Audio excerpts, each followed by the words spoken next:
based in London in 2002. I was writing for a publication called The Deal, financial magazine.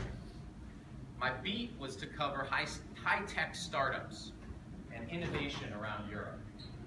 So one day I got an email invitation to go down to this office near Piccadilly Square for a launch party. So when I got into this building, there was a bunch of booths set up. I went into the first booth, and there was music playing. And there was written instructions there as well. So the instructions said that I should pull out my phone, and so I did that. I pulled out my Nokia, I held it up to the music, and I followed the written instructions, and I typed in 2508 and texted that on. I waited about 60 seconds, and back via text came back at me was some words that said, Elton John, Tiny Dancer. And as you may know, that this was the launch party for Shazam. And it was the first time for me that I really observed the power that the mobile phone was going to have on the media industry. And since then, we all know that the amount of time people spend on their phones has increased from under an hour to 5.5 hours per day. We know that of the time people spend in front of a screen each day, 52% of it is in front of their phone rather than just 12% in 2008. But despite this, and despite the fact that we've seen this for many years, there still exists an acute mobile monetization gap. And that's one of the things that we're all grappling with here. So that's one of the shifts I wanted to talk to you about today.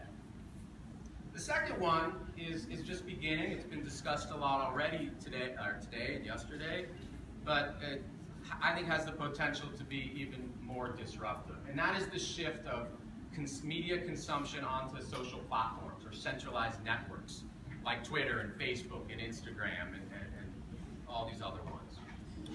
I was listening to Evan Williams, the founder of Blogger, and Twitter, and Medium, talk last week.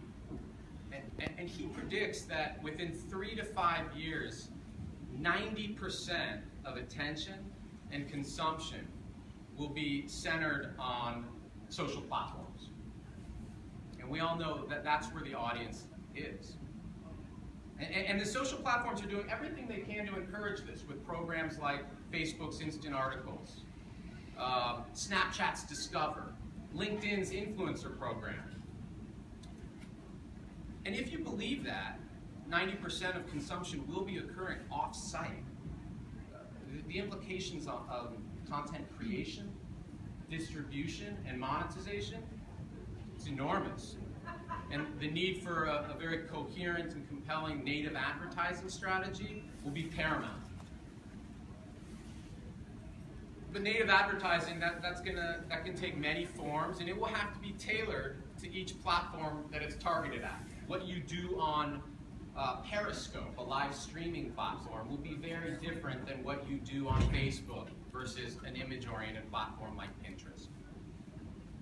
But one of the things that is consistent across all of these platforms and that cuts across them all is the link, the actual hyperlink that lives within text or images. And VigLink is focused on the link. What VigLink does is it automatically affiliates existing outbound commercial links on a site. Any link that goes to one of 45,000 retailers can automatically be monetized with VigLink. Additionally, we can add new links onto the page, normal behaving, normal looking links that when we detect a specific product reference on the page, we can put a link down and direct it to a place where that product is available for purchase. So whether you put a buy button in, whether we're talking about images with the link, or a more subtle implementation of just in the text, the link, it's portable. It moves with the content, no matter where it's being consumed. And that's why publishers like Meredith and Rodal and CNET are using this successfully, because it's delivering incremental and meaningful revenue and insights. Another one of our publishers is called Nice Kicks. I don't know how many sneakerheads there are. Maybe I see one there. But in the room, but this is a men's lifestyle site, very popular. And on December 20th last year, they put down a link on Twitter that pointed to Nike.com.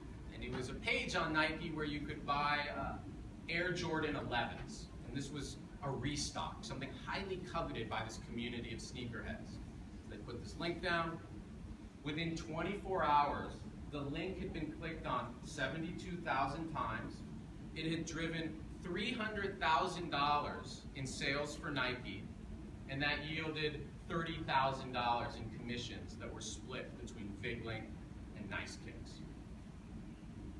That's the power of influence, audience, and the link.